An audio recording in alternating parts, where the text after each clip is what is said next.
Hey, all, welcome to Geek Freaks. I am Frank, and today I'm joined by the wonderful Thomas. How you doing, Thomas? Oh, great, man. Yeah, thanks for inviting me. This is rare that I get to be on this show these days. Yeah, I know you've been super busy lately, and we'll discuss that in the future. But yeah, you've been a very busy guy over there. Luckily, you guys could, of course, hear him on Challenge Accepted as we're going through John Williams' month right now. But yeah, you've been pretty Woo. busy lately. Yeah, definitely. But John Williams month is incredible, man. I'm having so much fun with that and learning more about John Williams too, who is a legend, obviously in the film, but like he's a character. He's like an A-lister in his own right, just creating the music, which I didn't even realize. I think it's just been such a fun month to start off Yeah. this year, you know? We had a guest over there, Bo, from one of the recent episodes, and we'll talk about it at the end. But he said that John Williams is the sound of cinema, and that line has stuck with me so well. That was a great job, Bo, from Collateral Cinema. Yeah. Absolutely. Yeah, he nailed it on that one.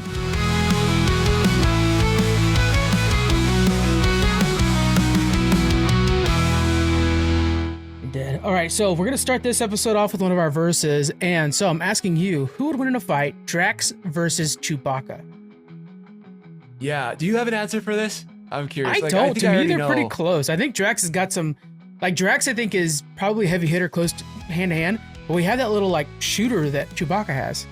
Yeah, the crossbow Yeah. blaster. I forgot what the name is, but it's such a cool weapon, and it's like, It is. of course, only Chewbacca could have something like that in Star Wars, you know. But you put on whatever late night show so you can fall asleep, and Christina's been watching Schitt's Creek, but after she falls asleep, the classic, right?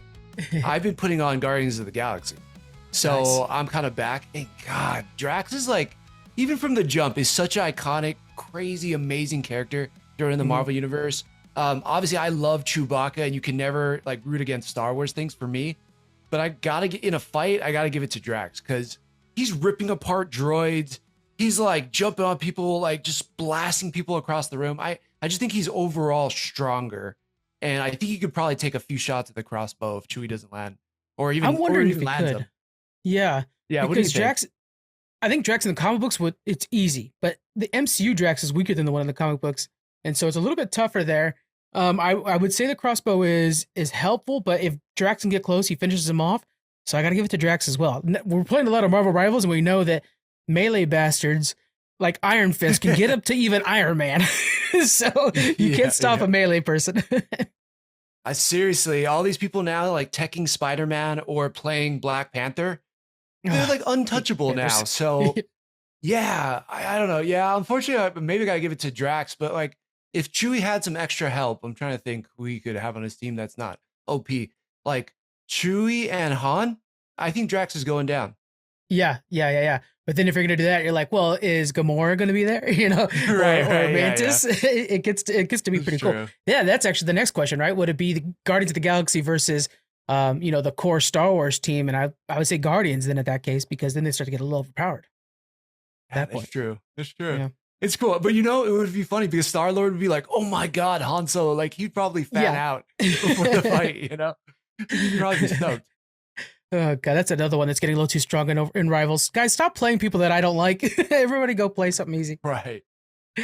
All right, let's go ahead and before we go too far, let's give an update on Patreon. So one of the new things we're gonna be starting with Patreon is I say this in this particular episode, we didn't do it, but we're now recording Saturday mornings. So that gives us a little extra time. It's because of the advertisers and stuff like that, so we need to record early. But in doing so, we have a few extra days. So we released the audio episode on Tuesday, and we released the video episodes on Thursday. What we're going to do for Patreon, you're getting both episodes on Saturday evening. So it'll give me that day to Wow. edit it. So if you're a Patreon, you'll get them completely early like that, and you go ahead and listen to it, and you'll get the cutting edge news as soon as it's ready. So join us over on Patreon, guys. Even $1 unlocks pretty much everything. And we'll do a few other things to revamp things because I know we wanted to kind of bring back the giveaway in a way. I know Patreon's really a punk when it comes to giveaways. I can't type that word in there without it doing like a little like, excuse me, giveaways are not allowed. And it's like, okay, cool, Yeah. shut up. Right. So we'll figure something out. That's awesome. yeah. But I mean, getting the news in those episodes that fast, people, I gotta tell you, that is incredible and so fast when it comes to that kind of work. Because yeah, let me tell you, just watching what Frank does behind the scenes, it takes a while. Like that is not easy to do that quick. So it's well worth the dollar, I'd say. They might not be as well edited as the normal episode. So keep that in mind too. I'm gonna throw that out there before we get too deep. Dude, But that's yeah, it's still quality, still better than a lot of people could do. That's for sure. I try. All right, let's go ahead and get into the news. Multiverses. Have you had a chance to play the video game Multiverses? Yeah, I played it right when it came out, and I was so stoked Yeah. because I was a Super Smash Brothers Melee player. Like I've actually competed in tournaments and stuff. I was super into it. Damn. And then when Brawl came out, you don't have L canceling, you don't have wave dashing. And then when Multiverses was like, we're putting all that stuff that you love from the old Melee game in this one, I was like, this is gonna be dope. But it didn't for me when I first started playing. Like it didn't have a lot of people that jumped on it, and it wasn't as smooth. Like I don't know if it was like an internet connection issue, but it would like kind of lag or the timing always kind of felt off. So we kind of fell off of it, but I loved like the original concept of it. Yeah, and it had a bit of a cult following, but unfortunately now they're going to be shutting it down in May, and you could still play. They said, oh, you can still play. It'll just be basically practice mode because basically they want you to still have access to all the skins, or whatever you bought, but it's all going to be practice mode. And they had a rocky road. They shut it down for a bit. They brought it back last year in May, but now it's just going to be shut down. What are your thoughts as somebody who plays live service games? We're talking about Rivals and stuff like that. The limited lifespan of these games. What are your thoughts? I mean, that sucks. It really does. You want to be able to play these games forever. And, yeah, that's the other catch 22 of live service games, right? It's like you hate microtransactions, but they need them now to fund the game and keep it going. Like, I know everybody hates Marvel Avengers, but like that game, since the Suicide Squad came out and since Gotham Knights came out, is all of a sudden got this resurgence of people like, that game was actually pretty good. Well, thank you. Where were you 2-3 years ago when I was playing nonstop, and I loved it. But if they could have even just released like a little bit of content for, at least once a year, I would still be playing that game nonstop. And so there's that downside to it too, where like you need that money to keep the game funded so that they keep improving it and people keep playing it. But I hate that concept. I think it sucks. But we got Marvel Rivals now, and I'm having a shit ton of fun with that. I'm just gonna try not to spend too much money. That's tough to do because you got some really amazing skins over there. Something like Multiverses, it does stink of that like live service era that every game was coming out as live service, and like Concord collapsed immediately. This one's now done. I think we're getting past that live service era. There's still going to be some of them, but I think fewer is better. If it doesn't go viral, it's not going to be worth anybody's time. Do you usually play live service games, or are you more of a single player kind of fan? I think I like both. I mean, truthfully, like one of my favorite games that came out in the last couple of years was Spider-Man 2. That was so fun. God, I ate that up. Even the story mode for the Suicide Squad, I really dug that. I was playing Black Myth Wukong. Mm-hmm. So it's like I like all of those games, but you're right. Like I'm kind of happy to see live service go away, because I'd rather just pay for the game, know I'm going to have it, know that it's as well done as it could possibly be before they put it out. And then I just get to enjoy all of it. Like, yes, I kind of that's one downside, I think, to Spider-Man 2 is I would have liked more DLC for it. But at least I know that they put everything into it. They're like, this is as perfect as I could possibly make it at launch. And I don't know. I think I'm happy for that trend to go away. But I think Marvel Rivals is a perfect example of like everything done right in a live service game. Like they're doing updates all the time. They're adding like new features. They're adding new games, like new skins. It's going to be interesting to see how that game evolves. So it's like, I generally don't like live service games, but I really like how they're doing that one. Yeah, it does remind me of Overwatch, where like the first game of Overwatch was a lot more stable. You actually bought the game itself for like $30, whatever. And then the game was just stable. And there was a battle pass added later on, but it wasn't the price. Overwatch 2 comes out, all battle pass, all live service focused, promised PvE, and then they never delivered. And then when Rivals came out, people were eager to jump on something new. So I do think that it makes for a more competitive market. In lieu of what they thought was going to be the new moneymaker for the video game industry, which was this like kind of battle pass and DLCs, do you think increasing the price on regular games, like we've talked about it last week, GTA 6, they're pitching might be $100 for the base game. Do you find that feasible? Yeah. No, $100. That seems for the crazy base to game. me. Yeah. Right now it's $70 for a lot of games. We got Civilization 7 coming out this month. It's gonna be $70 to buy a base. Crap. I mean, that's honestly what stopped me from getting Star Wars Outlaws. Like, Yeah. a massive Star Wars fan, love everything. We just had this whole conversation, right, about Chewbacca and stuff. But I didn't want to buy into it because they had that $100 whatever, like the super model or whatever it was called. I don't know. Yeah. But you got like 2 skins with it, and like Yeah. maybe like one other thing. For a single player game where it's just you seeing the skin, so it takes away a lot of the right? hype. Yeah. Yeah. Like it just doesn't make a ton of sense for me. Yeah. That seems so over the top. But these games keep getting more and more expensive to make. There's a ton of time that goes into it. You know, I think some of these games in a lot of ways are harder than movies to make, especially some of the movies we get these days. But it's tough. I don't want to pay that much. I think that's over the top. But also, like, I wouldn't, like, if it was Marvel Rivals, knowing that we would get 2 or 3 seasons of something, I would have paid, a lot more, I guess, in the beginning to play it. Does that make sense? Yeah, that does. Yeah. But then when we're talking about those Weird. big fat first person games, I think if it comes with the prestigious backing, like GTA 6, even if for some reason, which who knows, but it's Rockstar, they're pretty good about it. Even if it came out with like all kinds of bugs and was unplayable, I know that they're not going to abandon it. It's their flagship. And so $100 for a game I know will still be playable in 10 years and be played in 10 years. Okay, I can see that. But you're saying with like that Star Wars Outlaw games, who knew if it was going to be successful? It kind of wasn't, kind of was. And for that, I would like, I have to let that price die off. But we've heard developers talk in the past about how when you guys do that, you are telling the company we don't want a sequel. And it's like, I don't know how to entice us to invest in a brand new IP at that price point then. It's a tough. Right.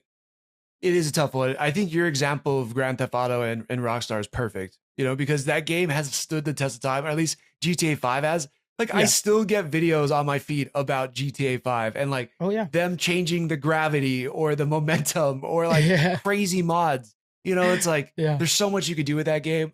Yeah, it's tricky. I think they're in a tough position, just like the movie industry in a lot of ways too. It's like, how do you capture people's attention, bring them to the movie theater? Just like, how do you get them to buy a $70 game? And I think it's going to be personal preference, but also it's about the studios that have made stuff that you really know are quality and that you're going to dig. I guess, the movie side of it, whether or not it's quality, but every Marvel movie we go see just for the sake that it's an MCU and it's continuing the story. So I guess there is that, like, maybe we're willing to invest more when we know that the company generally doesn't let us down, but you're going to be under a fine tooth comb. Then you're going to be under a magnifying glass. If you guys mess up, we're going to catch every single bug you guys put into that. So just like when the CGI doesn't look good on Ant-Man, oh boy, do we amplify the hell out of that. If that was any other movie that wasn't in Marvel, it would have gone under the weather. Like, okay, yeah, it was bad. It's not going to ruin the company. Ant-Man to this day is still being used as an example of bad CGI. So yeah, that's what you get. yeah, definitely. I know. Yeah, it's interesting because we know directors too, right? Like now directors are the big draw. Like, man, Christopher Nolan's doing that. Or James Gunn's doing that, you're like, whoa, I'm super excited about it. I think it's kind of the same with video game studios. It's like Rockstar, everybody, whether you like Ubisoft or not, it's like, hey, Ubisoft's coming out with the new Assassin's Creed. Just because of that, you're at least curious. It's going to catch some people who are going to buy it, whether they're like super tied into the video game industry or not, just because they know the brand name of Ubisoft and they know Assassin's Creed. So but to your point, again, you're right. They're going to also scrutinize the hell out of it if it falls short. Yeah. So it's an interesting time on both those sides. It's like, I don't know, as a fan, but also as someone who expects quality. I don't know. I feel weird about it. It's just an interesting thing. Yeah. And the last thing I'll bring up on my side of this is when you brought up the movie thing, it really kind of opened up another idea for me. With the movies, we have stages. We have the theaters. We have first day premiere. But then we have theaters, matinee, streaming at home, buy it at home. And I think with video games, if we had more of a built-in system like that, like when it's going to come out, fine, $100 for the first month. But after that, $70. And then like I know we have sales and it'll gradually go down. But if it was more, set in stone, I would be way more. Back in the day, God, this is how old I am, guys.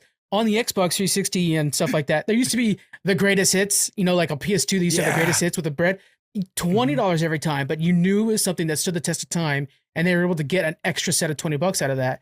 And man, when those went on sale or whenever you had an extra $20, you're like, I know it's going to be a banger because it made it to the greatest hits. We don't have that anymore. And maybe that's something that the video game company industry should look at is we need the greatest hits again. Yeah, definitely. isn't that kind of like one of the issues? I'm not an Xbox player. I don't have an Xbox, but it's like with their battle Game pass Pass. or whatever it's called, Game Pass. Yeah, Mhm. isn't that like an issue because you can kind of get newer games not too far down the road in their Game Pass? You can get new games on release. And frankly, that's how we always now every Xbox game. I have the Xbox Series X. I have maybe 2 games physical. Everything else, the new Call of Duty game, I was like, let me get the Game Pass for $10, $20, whatever. Play the $70 game and then be done with it before the next month comes around and it's like $20 for the new game. It's fine. But that's Crazy such though. a gamble. They're doing the gym membership thing where it's like we hope to God you guys don't remember about canceling this is what they're hoping for. It's tough. Yeah. But think of it like to me, that model was when like during COVID, Disney was doing that, and Max Yeah. was like Yep. movies were coming out in the theater and they were dropping on Disney Plus and Max the same day. Mhm. It's kind of like that for games. It's like, why would you do that? I'm sure I don't know. Obviously, I don't know the sales numbers and everything behind Xbox, but to me, that also seems pretty crazy. Seems like Yeah. they lose a bunch of money in some ways. They released a bunch of numbers saying like, look how profitable this Call of Duty was because of Game Pass and stuff like that. Because they had to wait for Okay. the second month of Game Pass to tick for it to make sense. But it was like, yeah, but that's a gamble, and that's Call of Duty. Like if it wasn't Right. for a game that actually boosted your guys' subscription number so much, that would not work. And Hellblade Senua, one of their flagship games, comes out, nobody knows about it, and it's not going to push any numbers up. Then you just burnt up one of your new titles on your subscription service that a lot of people have for free anyways. So yeah, it's interesting. It is interesting, man. This is I feel like we've taken this down a different path, but like now I'm just Yeah. curious on like how Xbox is making money selling games. Like I'm gonna Yeah. be researching that after this. We're going to be, we bring it up a few times. It's interesting to see where they're going with this. Let's move into some Marvel stuff. Chris Evans, a former Captain America, says he's not returning for Avengers Doomsday. I feel like he's not. I think he's coming back for Secret Wars, but not Doomsday. What are your thoughts on that one? He's coming back. To your point, like he's coming back. Yeah, I don't know if it's Doomsday. I don't know if it's Secret Wars, but that dude is definitely in one of the movies. If he's gonna say I'm retired and show up in Deadpool and Wolverine, like Yeah. the dude is 100% gonna show up in one of these movies. I can't trust any of these guys anymore. Like nor do I believe any of them. But they're like, we're not gonna be in that movie. I'm like, yeah, right, dude. I know you're showing up, motherfucker. Like you're Yeah. going up somewhere. Yeah. So yeah, I just don't believe it. And even if he's not in Doomsday, to your point, he's in Secret Wars. Secret Wars for sure, because we have we literally are smashing all the action figures together for that one. And so I actually think not only will he be back, he'll be back as Human Torch as well. And we're gonna have Ooh. that moment, that Spider-Man scene where they're just like, hey, look at you look like me, and stuff like that.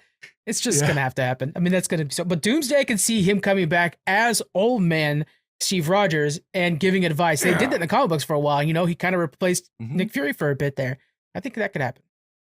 Yeah, I mean, you're right. And he came back and Cap, Sam Wilson's Cap thought he was gone, so he took on the costume. And then, old man Cap came back, and there's this like awesome moment of them getting to chat and then just be like, Sam, I always knew you could do it. Like, I always knew you were meant to take the shield, which is funny when you read some of the comments online about what we're getting in real life. Yeah. But that happened in the comics like 10 years ago. So for sure, I do want to see him as old man Cap coming back. But he's in one of these movies. Like, there's no way. And I tweeted something or threaded something a while back where if you look at all of Chris Evans' box office numbers from some of his latest movies, he had that one with Ana de Armas. He had all these other like random movies. Red One, the Christmas movie. Red One. Yeah. They all bombed. So like if I was him and as an actor, you have to try to spread your wings. You have to try new things. But he's kind of playing Cap adjacent characters. So I'm like, you're not doing anything new. Why wouldn't you just go back to a character that everybody loves you for, that you're amazing at, and people are going to just flip out when they see you? To me, it's a no-brainer. Like, he's bullshitting when he says he's not coming back. He's coming back in some movie. And some of his best movies, I think, were filmed while he was still playing Captain America. We had, not Quantum of Solace, Knives Out. Thank you. We had Knives Out, which he was fantastic in that. And then he was in the Gray One or whatever, but he was in other things where it was like these side projects that he was doing while he was still bringing in the checks from Marvel. And I'm sure he's still getting them checks from residuals. Of course, he is Captain America, of course. But pop in here and there and like have some fun with it with an ulterior role. Maybe Harrison Ford, guys, spoiler alert, will not be president after the events of the next Captain America movie. Could we get a new president with Steve Rogers? Like, how cool would that be? Ooh, oh man, that would be sick. That would be great. Yes, he could keep playing. I know it's like, again, there's a lot of actors who don't want to be typecasted or be this one character forever. But I mean, look, Harrison Ford is a perfect example. Yeah. He's either Han Solo or Indiana Jones to me. Like that's Yeah, just, yeah, he's done a yeah. bunch of other things. He's been presidents in other movies. He's been all kinds of different, roles, but he'll always kind of be that thing. And I don't think he's had a bad life by any means or a bad career. No. I'm sure he's, just fine with all of his paychecks. Yeah, I think Shrinking's the most out of the box he's ever been. Because like that one, he actually was like embracing comedy. Like Air Force One, he's really just playing Indiana Jones on a plane. Like that's all he is. Yeah. Exactly. So yeah, I know he's coming back. It's like the Andrew Garfield thing for me now. Mhm. Like all of Don't these trust guys it. at some point, I can't trust it. I know they're gonna have these conversations, and I'm not even mad about it. Like even if Yeah. you want to say you're not in it, I don't even care because I know you are at this point. Yeah. There's no way he's not. Since you brought up Garfield, I got to throw this out there. On challenge accepted. You have to challenge me to it, or I'll challenge you to it. I have never seen him as Spider-Man in his Spider-Man movies. So, Wow. Okay, it's crazy. So did that part Yeah. in No Way Home where he opens the portal and he comes through? Did that hit as hard, or were you just like, no, oh, because I've that's never cool? seen him before as Spider-Man. So I never watched Amazing Spider-Man 1 or 2 because I was one of those like douchebag bros back in the day, like bring back Tobey Maguire. I'm boycotting him or whatever. Now I wouldn't give a crap, but back then I was really that way, so I never watched him. And now I'm like, I really want to see him. Like when he caught MJ, I knew that it was important, why it was important, but I didn't have the feels as everybody around me. Oh my God, that part, man. Still, oof, I'm shooketh watching that. That is so good. Yeah. But I wasn't a fan. I was one of those people that wasn't a fan of him as Peter Parker, but I was a fan of his Spider-Man. His Spider-Man is like awesome, but I didn't like. We're going to talk about your friendly neighborhood Spider-Man, but you want to talk about a confident Peter Parker? Yeah, you're probably going to be irritated by that. Like I was maybe back in the day. I've softened up to it because I've watched them a few times now. But when I first watched it, I was like, that's not Peter Parker. This guy's way too cool. So he was the coolest, I think, Peter Parker. Yeah, which is hard to embrace because like the Tobey Maguire one nailed it, I think, is like the just down on his luck sucker that, luckily got some powers to help him out. But yeah. Only thing he looked like Spider-Man 4. 35 in high school. Hey. It caught up quick on him. All right, next up, we have, so Gavin Newsom, governor of California, creates LA Rises, which is where he's tapping some celebrities from Hollywood to build LA for a better future after the fires. But we also have in concurrent, but not with the Newsom, is Stay in LA campaign started up by 1,700 signed petitions from people who work in Hollywood, people who actors and stuff like that. It's big, a lot of big names in this one. They're both trying to find a way to build Hollywood for the future. One wants to give Stay in LA wants to give more tax credits and different perks to get people to film back in LA more often, which they've already raised it up to $750 million. Wow. $1,000. One of those, 1,000. I'm pretty sure 1,000. Tax credit to film per year. And the LA Rise is all about creating, sustainable energy and stuff like that. So what I'm trying to figure out is how would you set up LA to continue being the filming hub of the world? And what little things would you put in place? For me, I think it's all about the community. I think when you go down to Los Angeles and you talk to some of these people that are down there, they're all within earshot of each other. So there is a lot of collective discussions about projects that are coming up. And when one project doesn't make it over here, it could still get bounced over there and you're literally just down the street. That community is very hard to replicate when you have people in Atlanta and Toronto and stuff like that too. That's one of the big benefits to Hollywood. Like you're always in the business, kind of in that, like not necessarily Hollywood, but like that area, what are some of the things that you can think of that would improve LA going forward? No, you're absolutely right. I got to think about how they can actually improve it. But in terms of like collaboration, right? It's like when you used to work at an office or whatever, like the water cooler talk, if they're all separated now, right? That water cooler talk and the opportunity for collaboration and for, intertwining projects, or like all of a sudden this actor is getting finished here, or he's not going to be in this movie. You have them now freed up to do this thing. It's going to be tricky if that gets taken out of Hollywood. I don't care like which side of the aisle you're on politically, but like everybody knows, I think worldwide, the power of Hollywood. Whether you think it's, woke or you think it's like what we need to tell stories, whatever, there is this power that draws people to movies and TV shows that just lets us escape. And now with Netflix and everything, there's so much entertainment and joy and fun that's created there. It's going to be tricky to your point, right? Like we know that Atlanta now, for a lot of the Marvel movies that are filmed there, it's called the Hollywood of the South. Yeah. And, I know they get a ton of tax credits. It's probably a lot cheaper in a lot of ways. I'm trying to think of what can make you stay in LA other than tax credits. I'm not sure. I don't know how else you would incentivize it. I'm not a politician. I'm not like a financial person, but I think that Hollywood still has this appeal, or at least LA still has this appeal. It is this land of like dreams. I lived there for a couple of years, and there's this opportunity, there's this feeling there where you're like, dang, if I can make it here. It's not exactly like New York. New York is very much like, if you make it here, you can make it anywhere. But Right. LA is like, once I'm in, you feel like you're in exclusive company. And you're like, damn, Yeah. I really made it. And so, yeah, I'm not sure what's going to keep people there, but I think it's important that they figure out a way to keep it there. Just again, to have a hub for collaboration, for opportunities that you might miss. And yeah, I don't know. It's a really special place, even if it's not as glamorous as you see on TV. But Oh, there's a charm about LA that yeah. I almost can't put into words. There's a history too that I think is not appreciated enough. But when you go to the lots, I always like to see the I can't remember. I think it's Universal, it might be Paramount, where the back lot has like the same New York street that you've seen in so many movies, Godfather to Star Trek to everything. So that's always fun to see. There's a history there that I think is appreciated. As for the tax cut, they are now, with the new tax cut Gavin Newsom just put in place, it's right below Georgia. So now it's caught up to Atlanta's deal and stuff like that. So Wow. there's some really big hype there. One of the other things I think that should be pushed is, yeah, actors are fun and all, and you have the great weather, like you could film year round in LA, but the set is 95% crew.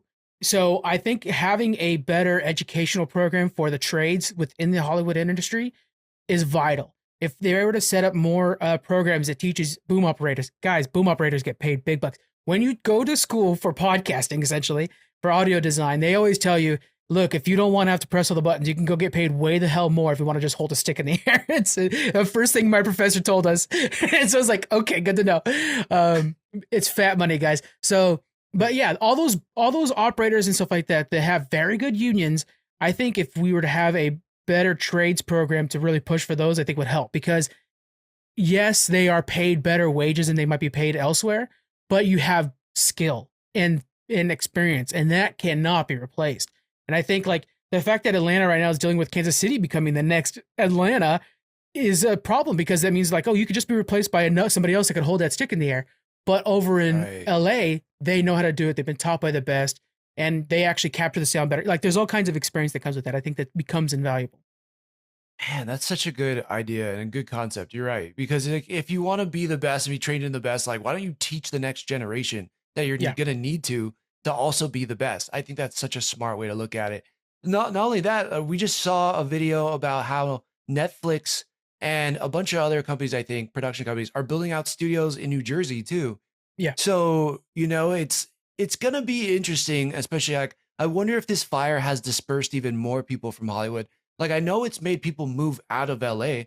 There's like a Mhm. bunch of like super wealthy, I don't know what they do, the producer, actor, whatever, that are buying up property in Newport, which is supposed to be like, which is in Orange County, California. Yeah. And it's probably like an hour and a half from where they need to be in LA, maybe even 2 hours with traffic or 3 hours with traffic. I don't know. But with how everybody's getting dispersed and with new studios popping up everywhere, like Hollywood and LA are going to need to do something really big to keep Yeah. people going there and to keep studios filming there.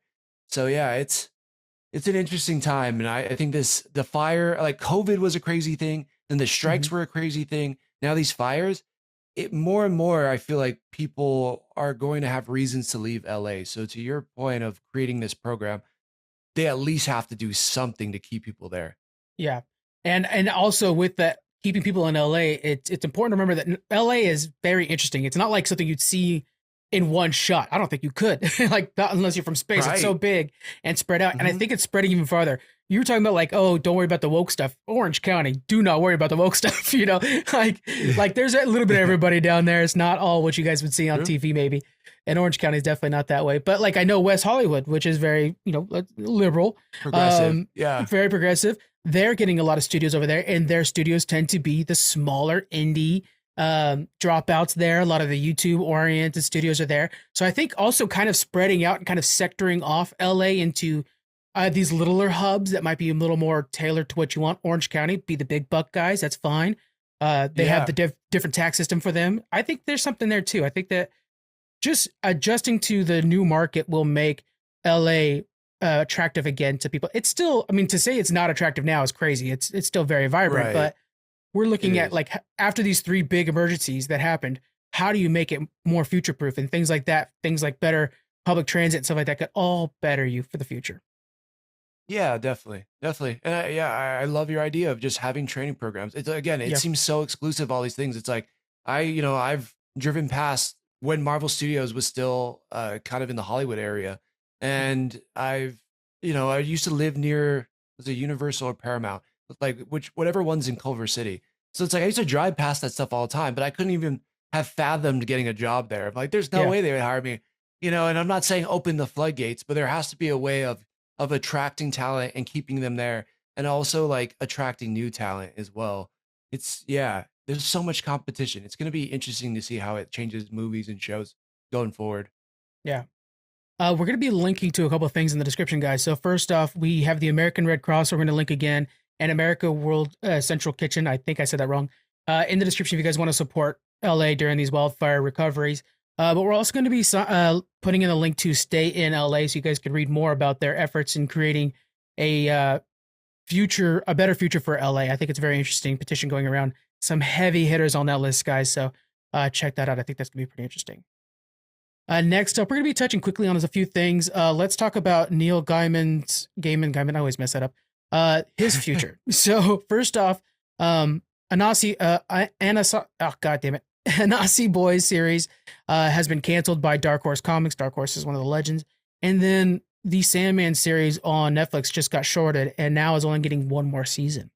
There's a couple people that when you find out allegations about them, you're like, son of a bitch. Neil's one of them. It just sucks on every front for victims and for people who enjoy his work, because now forever it's like Good Omens is such a good show, and now I can't watch Right. it without feeling that guilt. What are your thoughts on this situation? This news broke my heart, man. You know Yeah. how much I loved Neil Gaiman's work, and the Sandman is one of those comic book experiences for me that was kind of life changing, and it only happened within the last few years. Where it was Yeah. like during COVID, where I've always wanted to read it and never did, and then I got the books and the audio tape, and James McAvoy is Ooh, is the so voice of good. Morpheus, Yeah. so good. I mean, like Kat Dennings in it, and like all these crazy actors are in the audio version of it. And I mean, the Sandman too, that story and everything like spoke to me. The conversation between Dream and his sister Death in the park Mhm. in that episode, like it just really like touched me in this crazy emotional way. And so you're like, God, Neil Gaiman is this kooky, weird guy. And he creates this amazing work, and he's a comic book creator that's like elevated his art.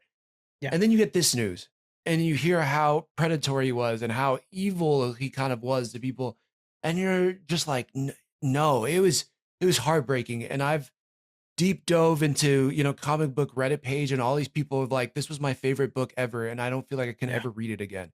I think this is terrible. This sucks. Um, this is that dark side to what you hear about Hollywood too, though. Yeah, of It's like course. Yeah. this and that's why it's such a conflicting thing. And one thing I've talked about since doing movie reviews with you and podcasting about it is like, can we divorce the art from the artist?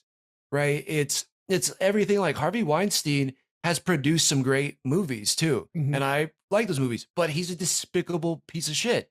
So Yeah. it's like, can I still enjoy the movie and not give him credit? You know what I mean? It's such a Yeah. weird thing. And so I'm still conflicted about it in a lot of ways. Obviously, he's evil. I don't support him in any way. I think these shows should be canceled. But I'm also so sad that we're just getting one more season of The Sad Man. I'm so sad that like Good Omens is now done. I'm so sad that like all these things, because there's other people who are not evil and bad that were a part of those shows that all of a sudden get their careers kind of shorted in some way because the person who created it was terrible. It's such a weird, I don't know. I'm so conflicted on it. Not him, but just on the appreciating the work. Yeah, and we talked with some of our friends off mic and stuff about this, and there's this big thing where it's like there are so many people behind the camera that get paychecks from this that you want to still support them. I think acknowledging the taintedness of the project is a key thing. We had a whole discussion on this with Harry Potter coming up, the Harry Potter series and J.K. Rowling, and how it's tough to support Harry Potter and not support her, and she's getting money. Same thing with this. Like if you want to go buy a new Sandman copy, you're giving money to Neil. And speaking of that audio drama, we did a full review here on Geek Freaks, and I would say that diner scene is some of the best captured audio drama I've ever heard. Diner scene is incredible. Yeah. It's like this just such powerful, insane storytelling. And maybe it's because he was insane in some ways, but yeah, it's just tough because I appreciated that work and I appreciated the emotions it brought out of me and my thought process. But like now knowing how evil he was to women and all that stuff, it's like I don't feel good about it anymore. Yeah. It sucks. Yeah. So that being said, with the Sandman coming up on Netflix, enjoy it. Understand, what you're enjoying. We won't be covering here on Geek Freaks just to kind of, it's just what we're going to do. And it's just a shame. It's such a shame. And I think keeping these guys accountable, canceling those Dark Horse comics. Dark Horse is a smaller company. They thrive on Neil's name, and having to cancel it's going to hurt them, but they know that's what's to do right. And so check out our Dark Horse comics, guys, because they just did a good thing. And they have some really good stuff. Their old Star Wars stuff is fantastic. So check that out, guys. Yeah. I want to touch on a few other things. We got, some new images. Go follow us on Threads and everything else. We're trying to get the blue sky up there, guys. I really don't know how that algorithm works, or even if it is one. But yeah, we got some new images from Guillermo del Toro's Frankenstein, showing Oscar Isaac as Dr. Frankenstein. It's going to be wild. Suicide Squad's getting a season 3. It's going to be the finale, and we know it's coming June 27th. So right around the corner. And then lastly, Suicide Squad or Squid Game? I said Suicide Squid Game. Sorry. It's not for Squid Game. It's very much the end. Yeah, that's true. And then we were talking about it before. You mentioned before how it's all about the directors now. Holy cow! Christopher Nolan has not pressed record on the Odyssey, his new project coming out in 2026, and I'm already like, please let me get my ticket. So John Leguizamo, I'm gonna just throw some names: John Leguizamo, Matt Damon, Tom Holland, Anne Hathaway, Zendaya, Lupita Nyong'o, Robert Pattinson, Charlize Theron, Benny Safdie. I mean, John Bernthal. Yeah. Holy cow! What do you think about this, man? How is it like the best cast I've ever heard of? It's so nuts. I mean, yeah, like all of his movies have these insane casts now. Yeah. And he finds ways to make it work. And he's just like an artist for art's sake, right? Like obviously he's getting paid millions and yada yada, but like the guy doesn't even have like modern technology. He still writes his scripts on a keyboard or on a typewriter. You know what I mean? Like he's got a flip phone. Yeah. He just really appreciates the art. Yes. And the Odyssey, like if you're a fan of Greek or Roman mythology in any way, like you know this story. Mm-hmm. And then to have this cast and brought to modern day, like, and the way he uses natural light and everything, I can't even imagine what this is going to look like and feel like, but it's going to be the epic I think we all have wanted from this story. They already confirmed they're going to be filming on location in Greece. Like I'm so excited to see that backdrop of the islands and stuff like that. It's going to feel like White Lotus. Natural light, great call out, dude. Like even the music's going to be fantastic. It always is. And it's crazy that nowadays you could tell me Brad Pitt. I wouldn't care about the actors. Tom Holland, that's getting me there. But John Bernthal for me too. For real, right? But Christopher Nolan's the reason I'm buying that ticket so fast. And it's amazing that now we're in a world where directors is Matt Shakman doing Fantastic Four. I keep talking about it every time I talk about Fantastic Four. It's like Matt Shakman's directing this. I'm so hyped about that. Right. Like now with Denis, I mean, there's people who like Denis before Dune and everything, but like now you hear Denis Villeneuve, like it's like game on. You know what I mean? Like you don't have to show me a trailer. Like I already know I'm going to check it out. Yeah. You're like this is insane. Who's in Superman? I don't know. James Gunn's directing it. yeah, right. Yeah, Oh you're man. like Nathan Fillion. I know him just because I know him, but also because he has a bowl cut in it. But besides that, yeah, I don't know. I know Rachel Brosnahan from Marvelous Miss Maisel, but again, Yeah, she's James gonna be Gunn is great. the draw for Superman. Hell yeah, So he is. yeah, we live in this amazing time where directors are almost more powerful than the superstars or the A-listers sometimes. And I think that's cool. Like they Yeah, are the captain of the ship. So I want to see what the captains are bringing up. And as far as I'm concerned, when it comes to Christopher Nolan, he's never like steered the ship in a wrong place for me. I've yeah. always kind of enjoyed some part of his work. So I think, God, I can't even fathom what this movie's going to be like. Yeah, we're going to break down the trailer, I'm sure, at some point, Oh but yeah, it's like, I almost don't need to. I know I'm there day one. yeah. Me too. By the way, we keep bringing up Challenge Accepted because why the hell not? We covered Christopher Nolan month. What, 2 years ago, a year ago? God, it's been a while now. And we Yeah. just talk about the heavy hitters. This is my first time watching Interstellar. I've already watched it a couple of times since then. It was so damn good. Right. It was Yeah. your first. Oh, yeah, that's right. Your first God, time watching The Interstellar, man. Prestige. First time watching the Prestige. That's right. Yeah, And it's probably one of my top 10 favorite movies now, ever. it's so Ever. good. Those It is actors. Ugh. incredible. Yeah. And he wrote that script with his brother. And now what Christopher Nolan's brother is doing on his Yeah, own with the Fallout series. It's like those guys yeah. are geniuses, especially when it comes to storytelling and filmmaking. This cast is like, of course, why wouldn't you want to be in a Christopher Nolan movie, Mm. especially the Odyssey? Hey, I'll hold that boom mic for that set. All right, guys, bring me out to Yeah, Greece. yeah. All I'll right, you hold want to the do? boom mic for the boom guy. I'll hold his bag for the boom guy You'll bring to him be on some that chips set. and some snacks. Yeah. Water. Okay, I got you. Yeah. My professor, I think he said it was $400 a day, and that was like 4 years ago. $400 a day to be the boom operator, and it was like, damn, that's not bad pay. It's pretty good. Pretty good. Yeah. Yeah. Pretty good. All right. Do you want to do the ad read for us on this one? Sure. Is this? Yeah. Okay. So we're doing Freedivers. Yeah. All right. Let's do it. So Freediver is new today on. Oh, let's start over again. Yeah. Yeah. Freediver is new today on digital.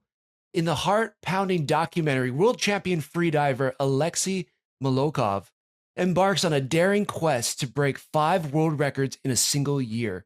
On a single breath, he dives into the ocean's crushing depths where the smallest mistake could mean death.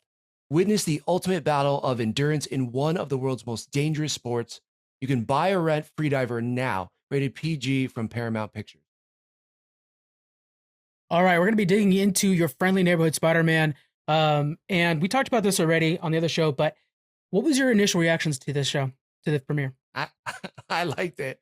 I'm Yeah. learning that a lot of other people did it, but I actually really liked it. I was kind of, because initially I got that same vibe where I was like, everybody liked it, but it's slowly turning to where people are like, it's all right. And that's kind of my opinion, is like, yeah, it's all right. I'm not hooked yet. Yeah. Oh, I've seen some way different. I've seen some people who just straight up are hating it now. And I don't know if it was because of what the actor said and those comments have That's like not helping. snowballed, but people just nitpicking a bunch of different things like why are they gender swapping Dr. Connors? That doesn't really bother me. I don't really care. Yeah. And then or why is Norman Osborn kind of like his role model and not like or why does he know he's Spider-Man already? It's really flipped really fast. And Yeah. I don't know. When I was watching it was like, I like this cool multiverse stuff. And it felt like a kid show to me. It felt like Mhm. stuff my friends' sons would dig, who are like, 8 years old to 4. So for me, it Yeah. was just like, yeah, it's a fun show. But I know we had different takes on it. What did you think about it? Definitely not targeted for me. You're right. It's for the kids. But I will say that I think the Norman Norman Osborn might have been the highlight. I think he was one of the and yes, the actor for Spider-Man, his personal life, I don't care for him anymore. But I will say his performance as Spider-Man also was not good. Very flat. I felt like he had a confidence in him that I didn't care for. I just don't think he's a very good Spider-Man as a whole. And apparently he didn't even actually have to audition for the role. So I'm like, why is that? But Yeah, he was the voice on What If. So I guess, that got him way in. But you're yeah. right. You're like, couldn't there be someone else that kind of sounds like Especially Tom when I'm Holland? like, the video game Spider-Man is so damn good. He went from Yeah. playing Spider-Man 1 and 2. He's the same one that's in Rivals. And it's like he's the voice of Spider-Man for many of us, So why Right. not? What is his name? Yuri Lowenthal or something like that? Yeah. I might Yeah, got yeah. completely wrong, but I think you're right. yeah. Yeah, it's so interesting. It's so crazy that this is where I'm going with it though. Yeah. In these days, like the outside political sphere and like outside dialogue affects so much of how people look at things sometimes too, that Mhm. I kind of just miss. I'm like, why can't I just enjoy it just to enjoy it? And that's kind of Right. how I went about it. Same. But yeah, there's some other elements too that I know are kind of wonky. And I was listening to another podcast and I did appreciate this take because it made sense. I didn't run up against this problem, but after he said it, I was like, you know what? That is a good point, which is this. So in this show, Uncle Ben is already dead. Yeah. So we still have Aunt May, which was fine in the MCU, but he's getting the powers before like Uncle Ben is dead, and before he's getting the with great power comes responsibility conversation. Now we don't know when Uncle Ben died for Tom Holland Spider-Man in the MCU. So we Right. know that he could have got his powers and still had these impactful conversations with Uncle Ben. And then, Tony Stark shows up. Mhm. So it is weird because Spider-Man's whole thing is like he gets these powers, he doesn't save Uncle Ben, and every single day he fights to make sure this never happens to anybody else. That they never feel like the pain of losing someone when they could have had the power to do it. And I was like, that's a good point. It just, yeah. Now I'm thinking about that. What's compelling him to skip school or miss out on dates or do all these things other than like I just want to save people. Great Now point. I'll right, and I will also juxtapose it where this is where it shows how conflicted I am. There's this scene where he captures this criminal, this lady, right? She was Mhm. like, I was just stealing because I lost my job and everything. And to me, that is a perfect example of how Spider-Man should be. Yep. Like, hey, she was doing wrong, but she was, she really needed it, and it doesn't excuse what she did, but can we forgive her and like excuse this, transgression or whatever, right? Yeah. So I'm conflicted. There's parts of him where I think he's a good Spider-Man. There's other parts where I'm like, yeah, but it doesn't make sense for his character either. If we lean in on that scene was very good, and also, I mean, that scene was very good, right? And I think that's the thing that separates him from so many other characters. Yeah, I mean, his abilities stuff like that, but the fact that he's so centralized in New York and the your friendly neighborhood part of it, and the little things like that, that makes him so relatable. That's the reason he was so big in the Sunday comics. I hope they lean towards that, and I think that could really make him a number one. But there are a few things where in the MCU they killed off Aunt May on screen, and that was kind of our Uncle Ben moment for the audience. So I could see them doing the same thing here. We're already mirroring a lot of the same shots from the MCU. So That's true. they might Yeah. kill this Aunt May off, but you're right. It does mean, why is he going out there doing this? I talked about this before, but I think the social media aspect of this is going to be an interesting little play.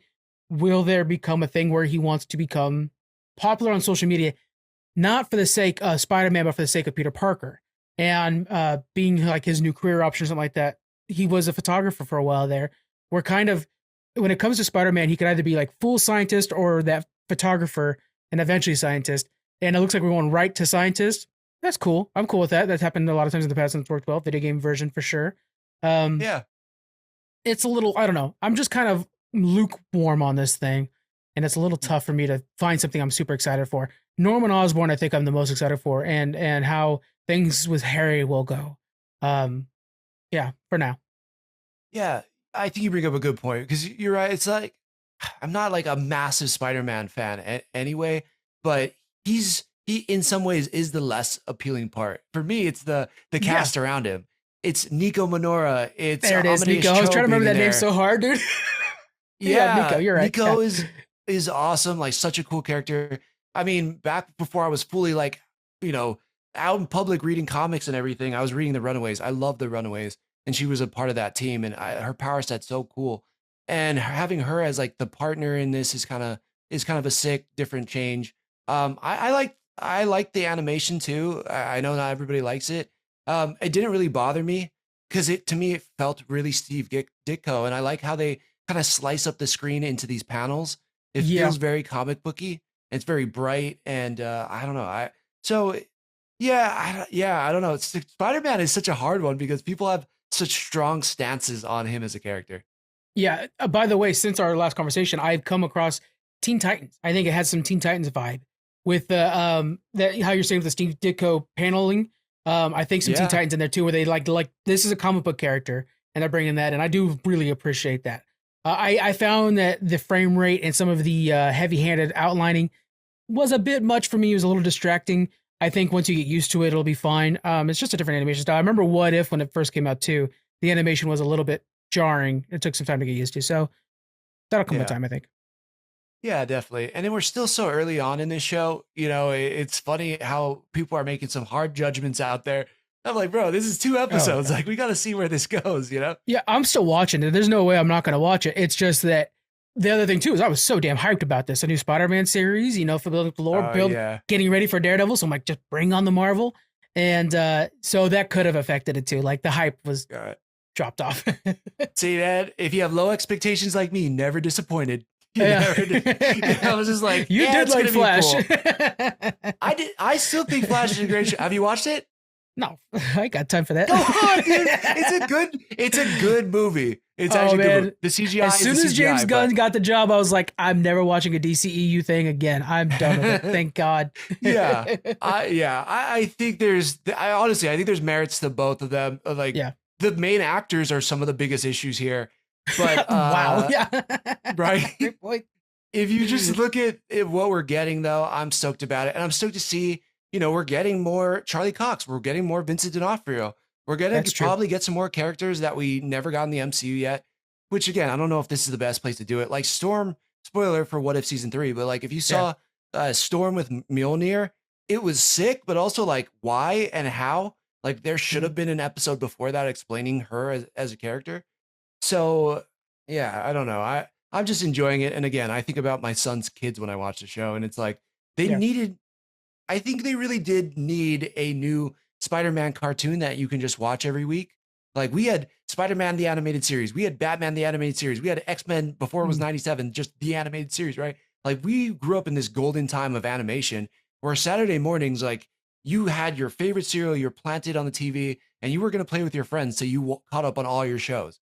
And I don't know what kids have in like this superhero world anymore that's like this. So I'm just on board for it for like all my friends that have kids this age range, Yeah, I think it's going to be targeted towards the tweens, like the young teenager level, because to me, it feels like there's kind of that high school drama undertone, which I think is going to be favorable to them. Spider-Man's perfect for that. That's perfect. Same thing with like Miss Marvel. We're seeing Miss Marvel starting to embrace that too, which is a super underutilized character. Yeah, I think it's going to be good. I can't wait to watch more of it. We're going to be talking about it more on Challenge Accepted if you guys want to go and follow us over there in every episode. I currently am giving it a 7 out of 10. What are you doing out of 10? I mean, that's kind of what I'm giving it too. So it's funny, like, like you're a soft set, but for me, yeah, it's a 7, maybe 7.5, maybe 8 if I'm really, really generous. But it's just, it's okay. Like it just kind of hit my expectations. Yeah. Well, let us know what you guys thought about it. 7. There we go. I will say when we created this before, you were higher than me, but now we're both at 7. So. Yeah. Well, out of 5, I'm giving it a 4. Yeah. You know what I mean? So like if I had to, but it's funny how we could describe it. And I think we're both right. And we could still have the same score, but just be on opposite ends of it. You know what I mean? Yeah, like it's just, it is one of those shows. I guess it is a little bit more divisive, but it's just, I don't know. I'm not thinking that hard about this one. It's not the Falcon and Winter Soldier. It's not Loki season 2. It's not WandaVision for me. It's just this cool little animated show. Yeah. It's not sticking with me either. Like Loki, I'll sit there and think about that all week long until the next episode. Agatha all along, holy cow, that lived right free in my brain for so long. This one, I'm like, forgettable. Matter of fact, dozed off the first time I watched it. I had to rewatch the whole thing again. So that might be part of it too. That might be an underlying thing that might come up, but we're gonna follow up on this one. Yeah, I'm interested to see if this is gonna be the start of something new. I think it'll be fun. Love to see. They already greenlit it for 3 seasons, so it's with us. So that's here. Yeah, that's interesting. Yeah, I'm curious to see what everybody, like including us and the internet, has decided about the show and the last episode. Yeah, it's gonna be pretty interesting. Could redeem itself. Let's head over to the network news. So over on Challenge Accepted, we have John Williams month. We just put out the Catch Me If You Can episode. It was a lot of fun with Collateral Cinema and Collateral Gaming. Next up is Star Wars: The Empire Strikes Back. We're going to be talking about John Williams. I mean, boy, in Empire Strikes Back, how iconic is he in that? That's so perfect. Over for Geek Freaks interview, we just released the Alan Dunford interview. Our next one is going to be with Braxton Cosby, who has a plethora of books that he's released. He also has a publishing company where they have 60 authors publishing under their company. So we'll be talking with Braxton. That's coming out next week.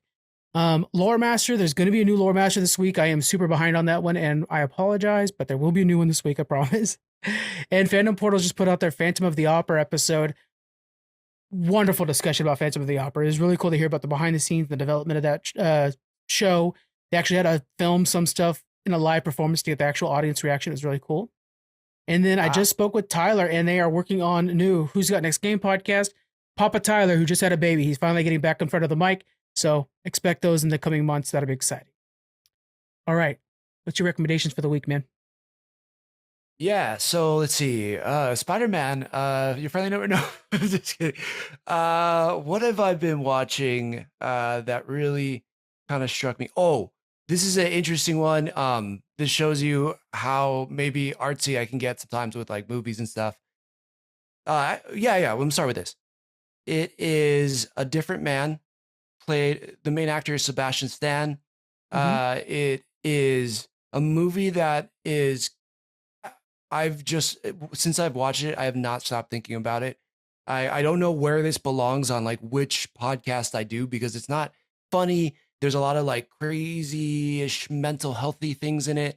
And but it just stuck in my brain. It's an A24 movie. It's called A Different Man. And it just like, it's a movie that I'm probably not going to stop thinking about all year. Probably should do a video about it. But yeah, it's pretty wild. And then the one last thing is a comic book called Knights versus Samurai. I didn't love it on the first issue, but after the 5th issue, I'm so on board with it. For all of the people who like Dave Dismalshin, or who like Polka Dot Man, or you liked, he was in Dune, he was in the Marvel, he was in the Ant-Man movies. He wrote this comic book for Image Comics called Knights versus Samurai, about knights sailing across the sea and ending up in this foreign land so that they can plunder it, take over it, so that he can then go back and see his wife. But he's captured by samurai.